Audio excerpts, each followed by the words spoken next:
Dad's Playground. Hooray! He's in the Hall of Fame. He's won tons of awards. He jumped through fire, rode motorcycles, rode a bull, skied down arena stairs, can slam dunk, and is beloved by the community. His identity was a secret for 25 years. He's Jon Absey, and he was an NBA mascot, the original Utah Jazz Bear. I'm Lexi, and this is Delightfully Different. Today we find out how Jon got his start, how it came to an end, how his family and friends kept his secret for so long, and what it's like to be an NBA mascot for most of his adult life. Plus, he's got tons of stories. Hi, my name's Jon Absey, and I was the former Jazz Bear for 25 years. So you're an NBA mascot. Yes, well, I was. Yes, ma'am. What year was it that you started? 1993. That's a really long time. And then what year was it? Because I'm really old is what it is. So am I. When did you stop being the Jazz Bear? 2018. Okay. October of 2018.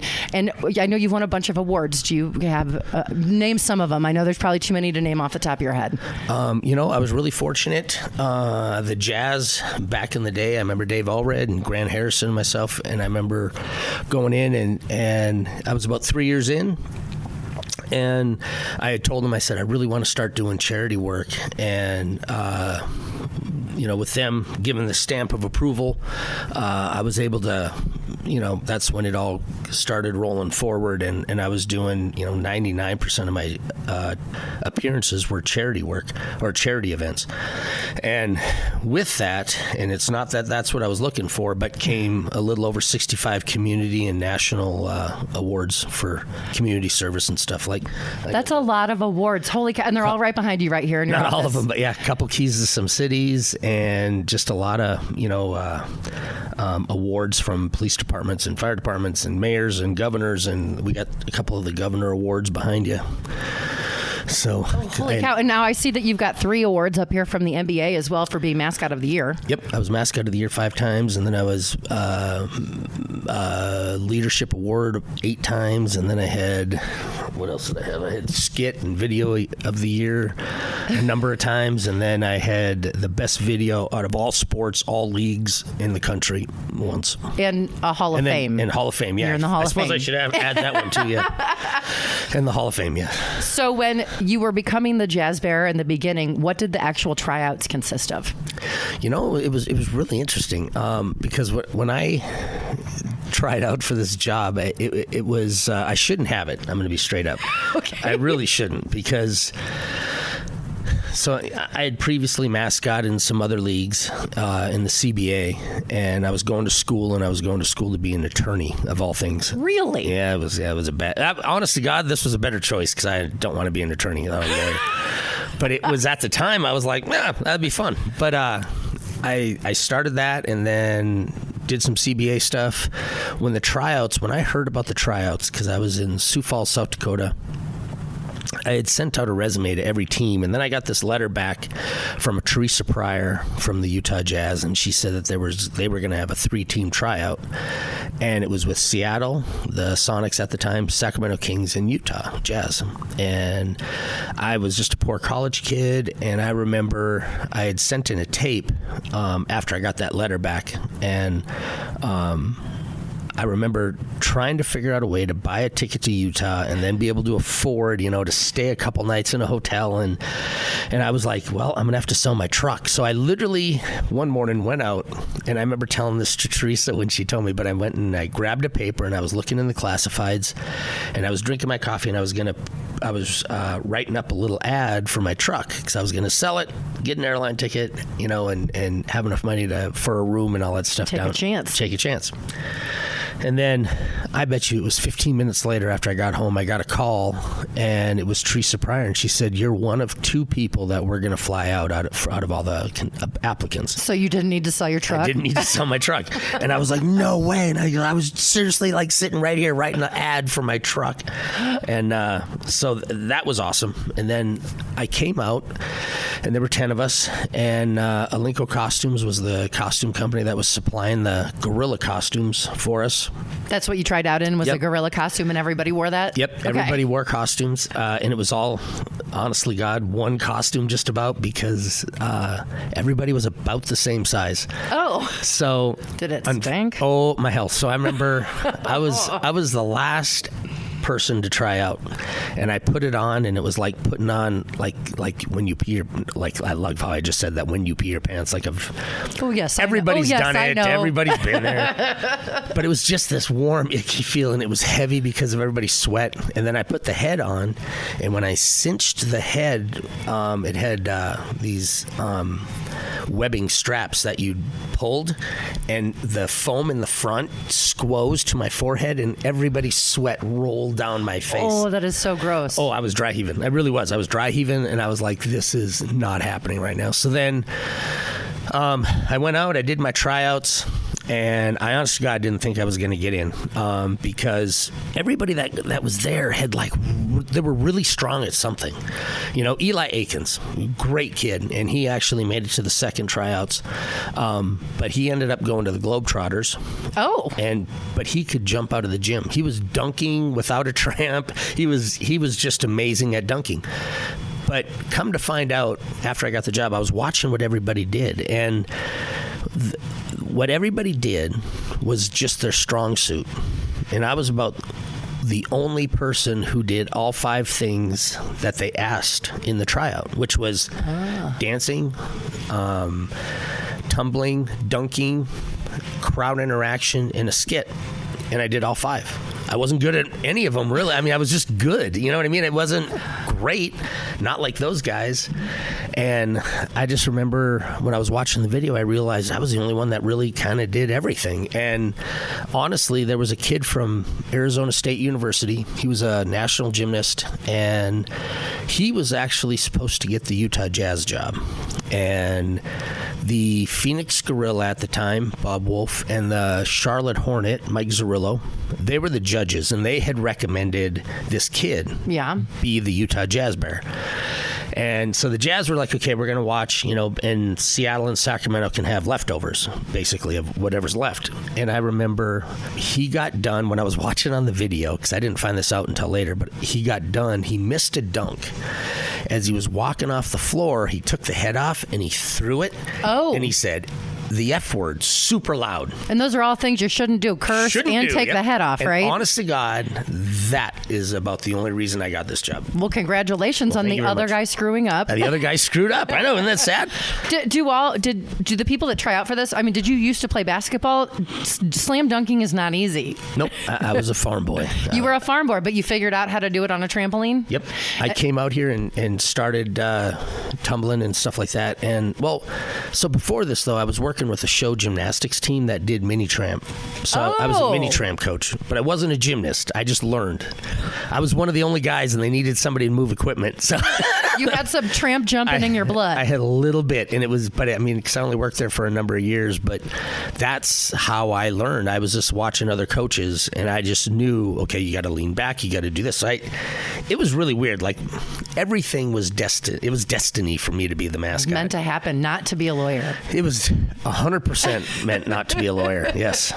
They knew it was going to be a bear before you tried out. Nope. They didn't. No. Okay. So When how I much got there- did you have? How much creativity did you have in creating the character and the costume? So when we got there, they had a whole bunch of drawings. One was a Black Panther, and it was because of the Jazz.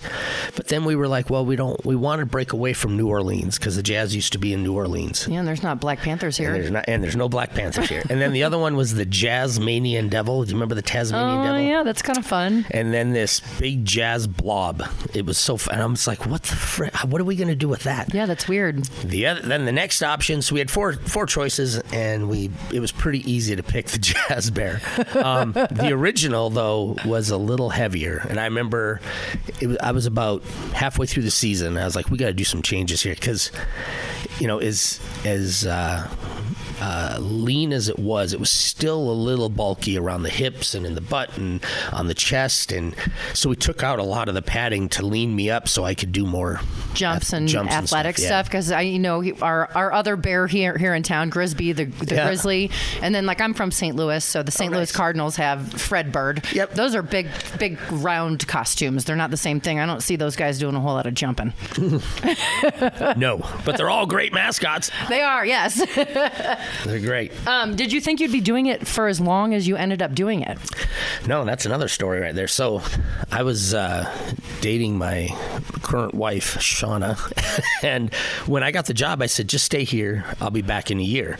Because, okay, let me go back. So you were dating her in North Dakota? In North Dakota, okay. Yeah. She was a teacher, and I met her when we were coaching at American Gold Gymnastics. But so when they had the second tryouts, I still didn't think I got it. I got a call from Seattle, Sacramento, and Utah. They all offered me the job. I didn't call anybody back. And I remember Grant Harrison called me about another week afterwards and was like, did you take a job with one of the other teams? And I said, no. And he goes, well, what are you doing? And I said, I really don't know, Grant. He goes, why don't you come out for a year and let's see how it goes? And I said, okay. And that's what I told John. I said, listen, I'm going out for a year. Stay here. Don't move out. I'm going to go do it and I'll be back. And after my first year, they offered me another 3-year contract. And then I came home and got married and moved her out. And you brought her with you to Utah. And how do you guys like it now? Wouldn't leave for anything. It's amazing. That's awesome. And she supported you throughout this crazy endeavor of yours. Oh, dude, I had to drag her through it, but yeah. Okay, she didn't go willingly necessarily. No, it is a crazy endeavor. What kind of training while you were the Jazz Bear did you? I'm assuming there are special workouts you did, and you said you did gymnastics and tramp stuff. I mean, is there specific training to do the crazy stuff you did? Not really. So, but that's what I mean. I think growing up, on the farm, because I was a farm boy up in East Grand Forks, Minnesota. I mean, everything I did, now that I look back, was basically my training to be this character. Like I would like climb on, all the ladders to get up on the barn, on the house, on top of the Quonset. I was climbing everything and just, I look back and the stupid things that I thought, were just being, screwing around were actually things that I did when I was doing my job, Yeah. And, but no, I didn't really have any, like specific training. It was just a matter of, if I thought I could do it, I would try it. Well, you had to go to the gym on the regular, or at least work out on the regular, or did you not? I tried. I mean, I would go to... You're in a great shape, and you do amazing things. I love you. You're just trying to make me feel good because I don't feel in great shape. I'm floored that you don't do a training. It was, I was, trust me, I was in way better shape when I was in suit. But it was, there's always, the once in a million chance that you're going to hurt yourself. And I said, the more I practice, the closer to a million I get. So I'm just going to game it. And I'd always look at Luke, my assistant, and I'd be like, Luke, because he'd always say the same thing. Are you going to try? And I said, listen, if I'm going to hurt myself, I'm hurting myself in front of 20,000 people. You might as well. That way it's cool. And I said, but if I'm not... Get it on tape. Yep, that's exactly the way I looked at it.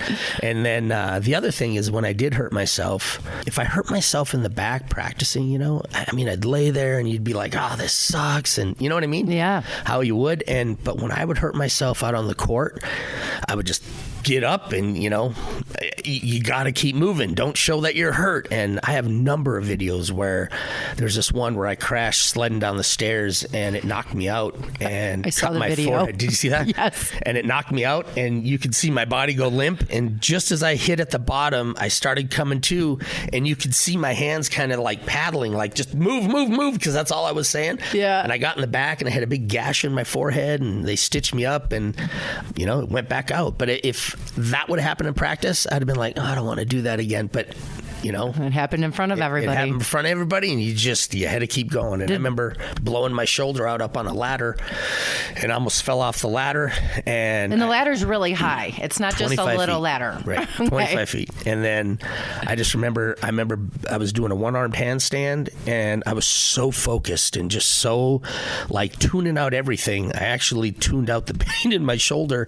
Didn't realize I was levering over so far, and didn't feel the pain. And all of a sudden, just went pop, and I popped a ligament, and I started to fall. And I remember you can see in the video, I'm coming down, and my arm is like this. But if that would have happened in practice, I probably would have fell. But during the game, you have so much more adrenaline, and your just ability is like 3 times what you would normally do during practice. The audience energizes you. It's amazing the energy that you can pull out of a crowd. 100%. Is there a school to be a mascot? Obviously, you didn't go to one, but do you know of schools? Is there like training centers or? There are. Is there a way that someone could follow a path to get to what you did? There are, but I mean, when I look back at like all the great mascots, the Philly Fanatic, the Phoenix Gorilla, Rocky from Denver, all those guys, the San Antonio Coyote, the Chicago Bulls. I mean, none of us went to camp. None of them went to camp. They call it camp. Well, none of us went to a school, a camp, because there's a bunch of mascot camps. Okay, gotcha. They're not going to teach you what you really need to know.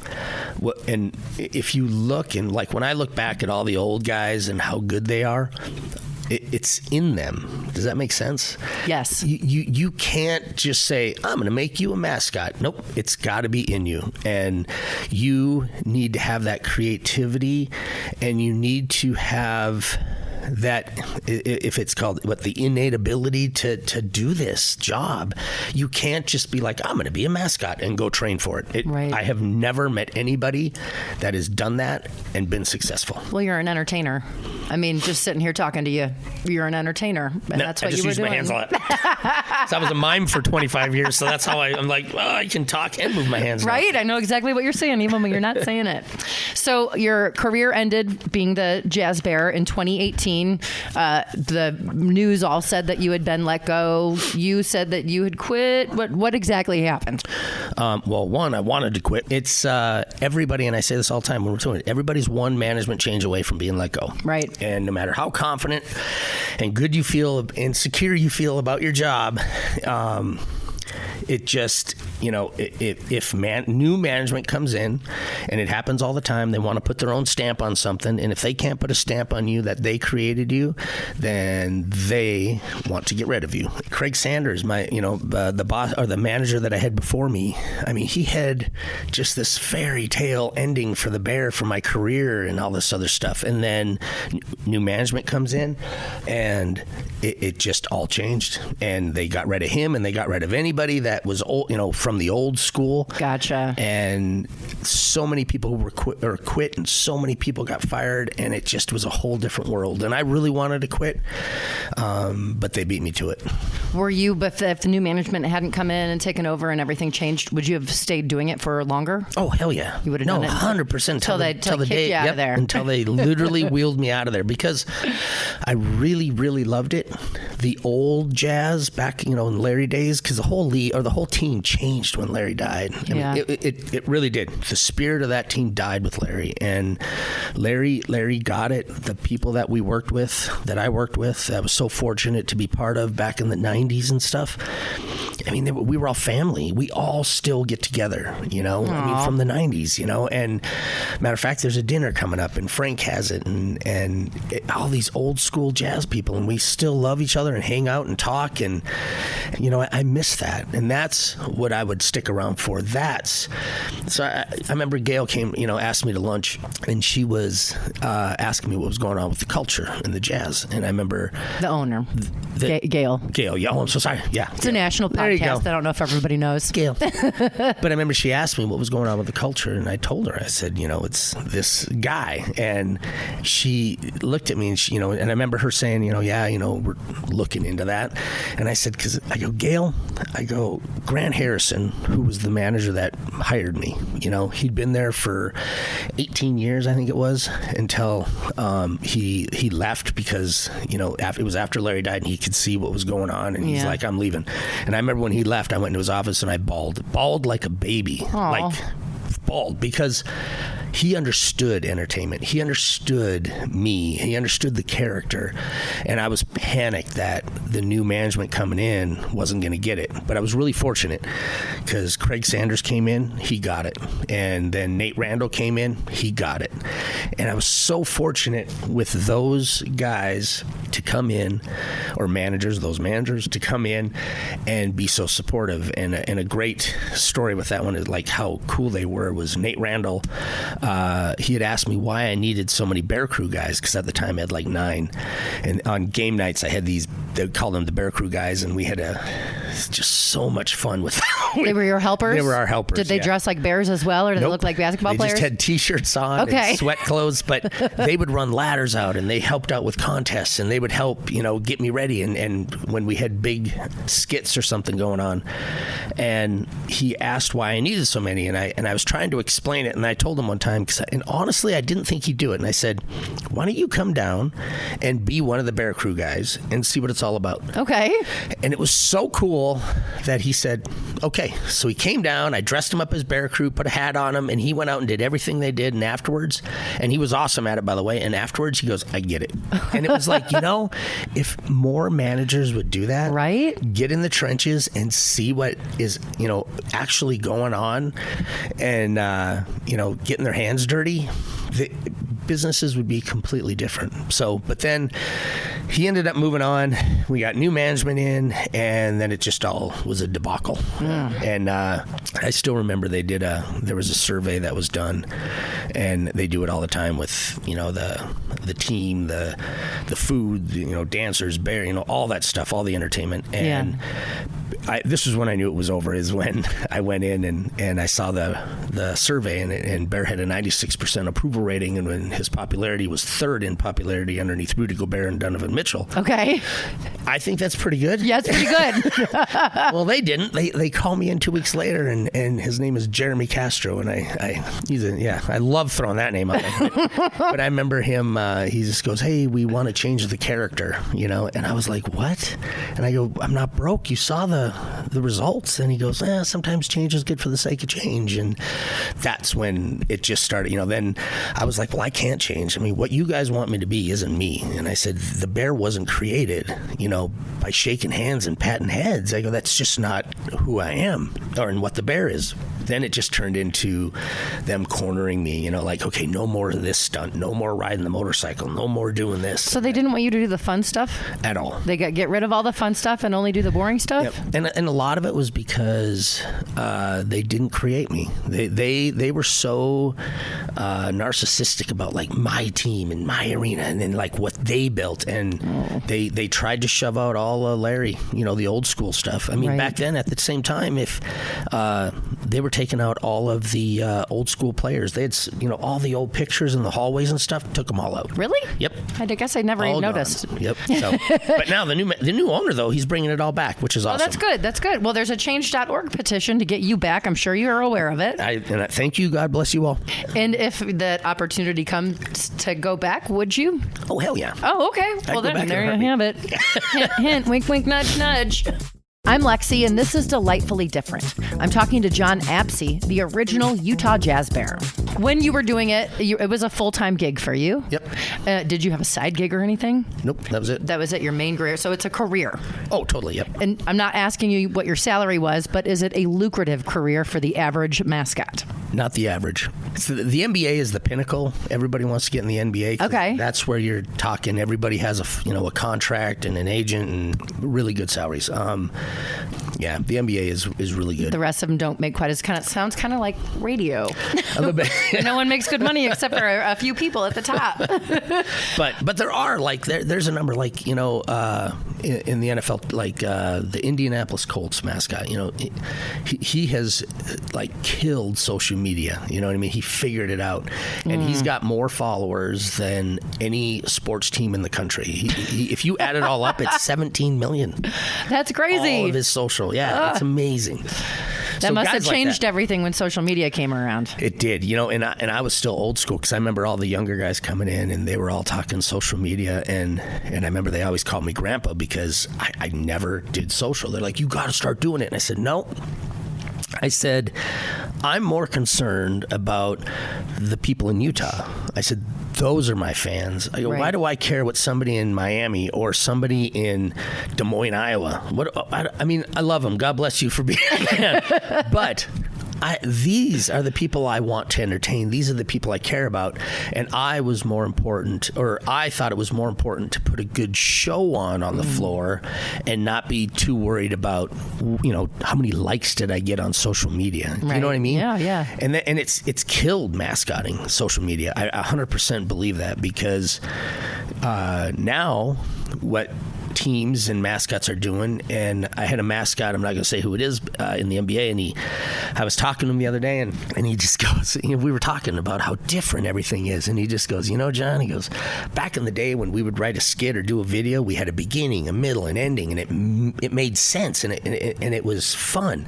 And he goes, now, I'm getting dressed, I'm going to walk out in the hallway, I'm going to shoot a video for 20 seconds, I'm going to get 5,000 likes, and it's not going to make a lick of sense. And I go, really? And he goes, yeah. And he goes, but they love it because it people liked it.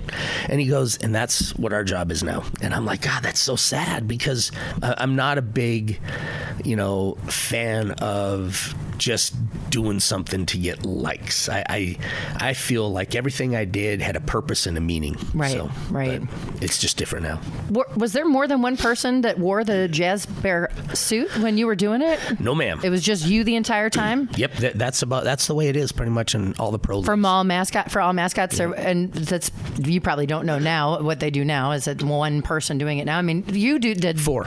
Oh, there's 4 people that do it now because they don't do the stunts. Right. And So they don't need to be you. I found that out, yeah, because people would send me videos of the guy that would be in the bear suit dancing, and the guy that would be dunking, and the guy that would be doing the stunts and stuff. So that each guy has his own little own little bit, yeah. His own little bit. That's interesting. Are there any other secrets that I should know about mascots? No. Well, no. I mean, like, it's not everybody. Just the Jazz Bear. Okay, the new Jazz Bears. Yeah. So you've randomly ridden a bull before as the bear. Yep. You've jumped through several rings of fire, lots of fire. You've skied down the stairs. You've sled down the stairs. You've rode a motorcycle dressed as the bear. How many tricks do you have up your sleeve? Like, what's the craziest stunt that you pulled in that outfit? The craziest? Yeah, your craziest stunt.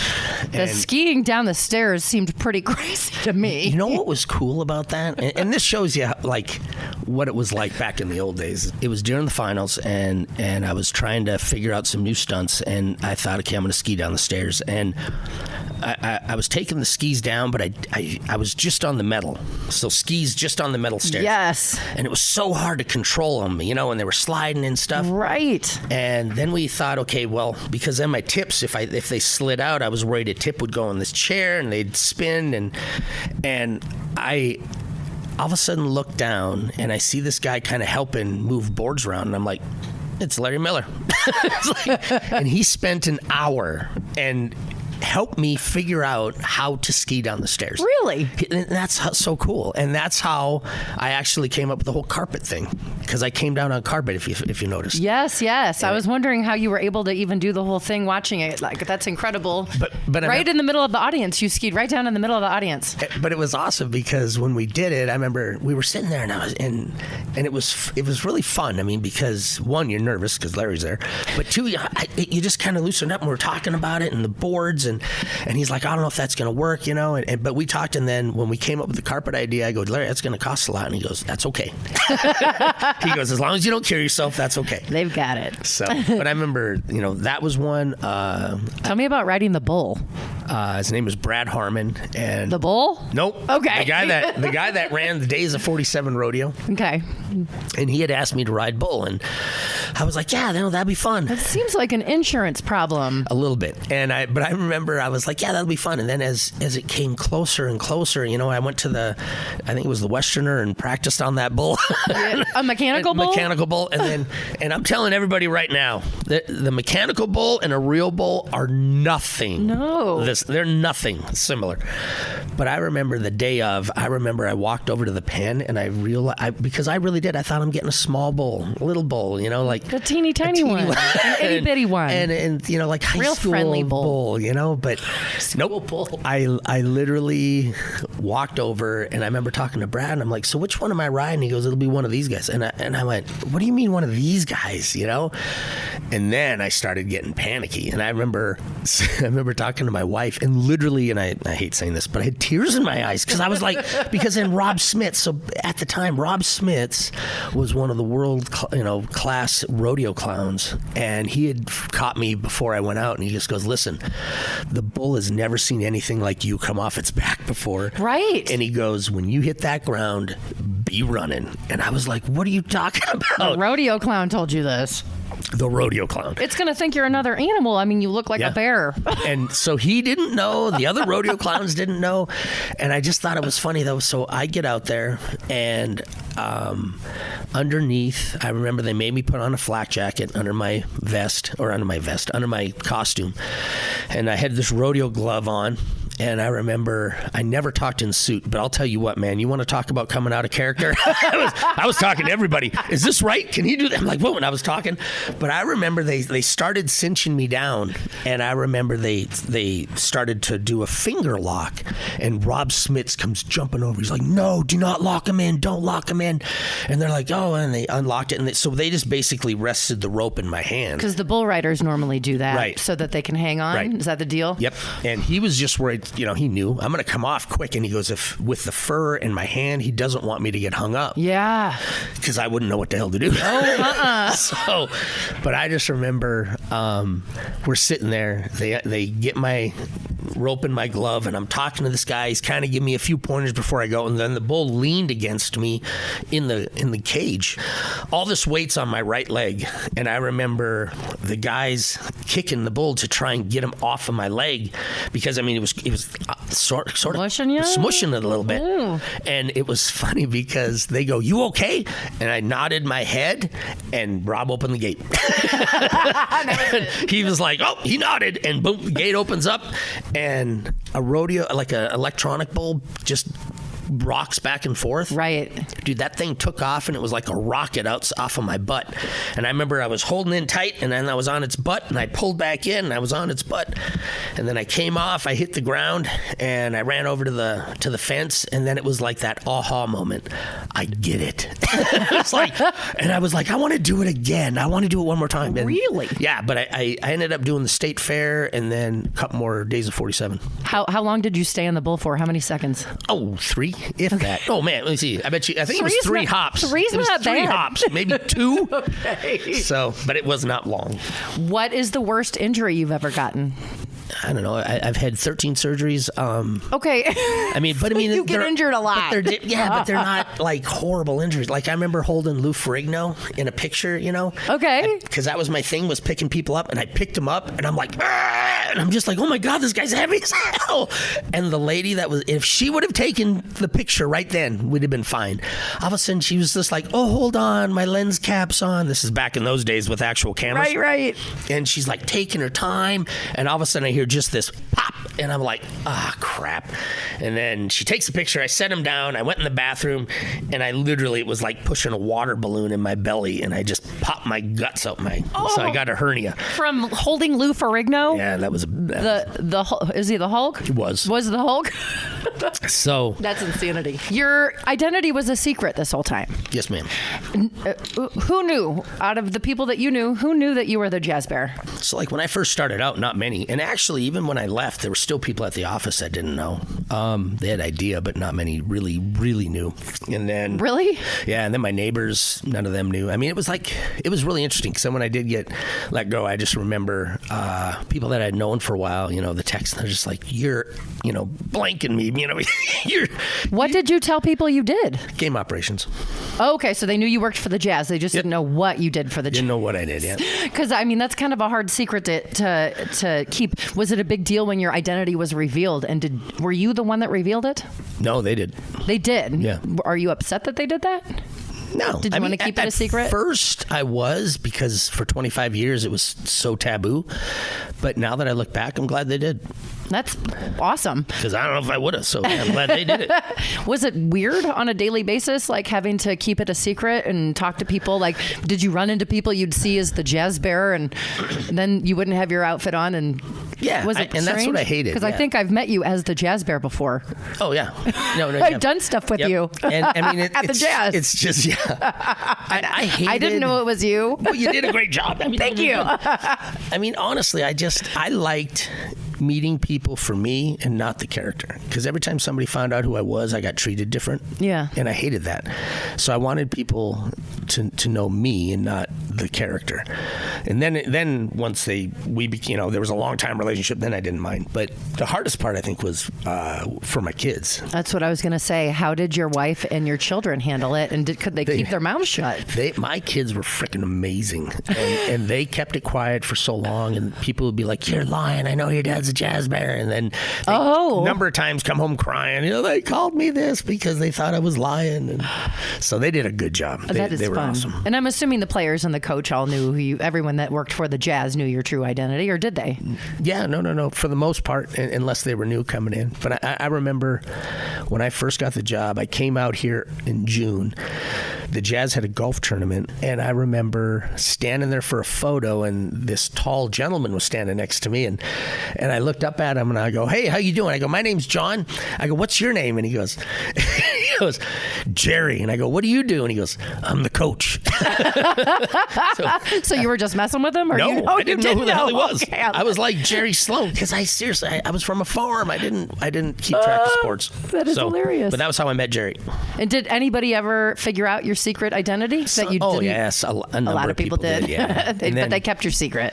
Sort of. I mean, yeah. I hated when that happened, but yeah. That was... let's talk about the suit. Is it hot? That's always the question.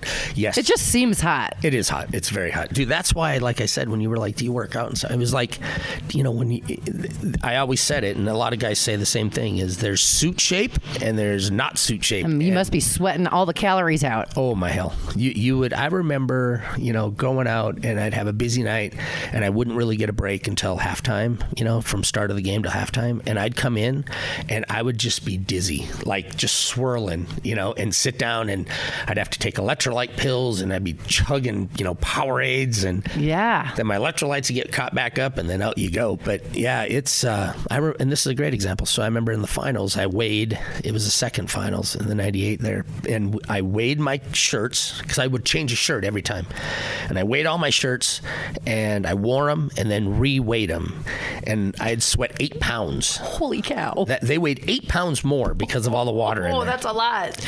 I mean, do the suits ever have like a little air conditioning thing inside of them, like the race car drivers have? No, there's some guys that have bigger suits, that have big heads, and they'll have a little fan in there. Oh, okay, at least a little something. Yeah, but those don't really help that Doesn't much. help. Did Jazz Bear get hit on a lot?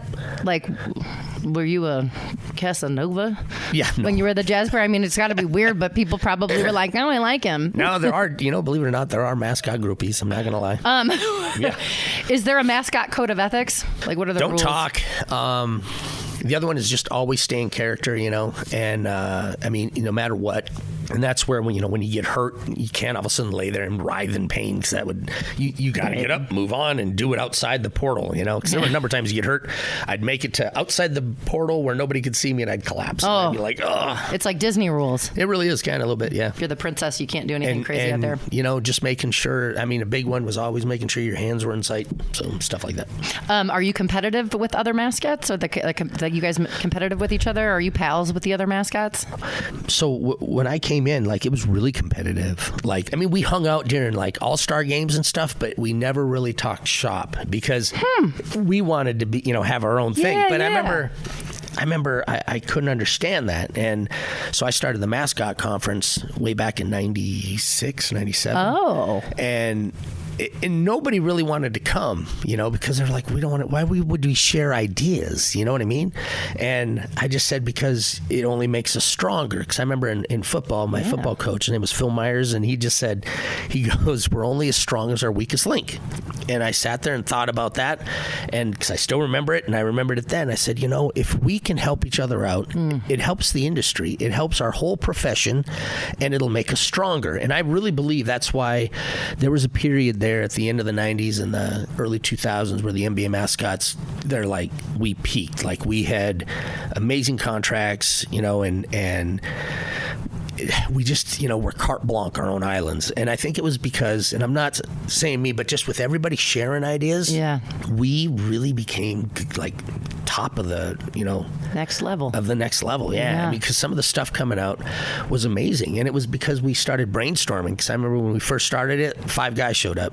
And then it turned into a must go. Like you wanted to go to conference. Right. Because now I'm coming home with 40 different ideas.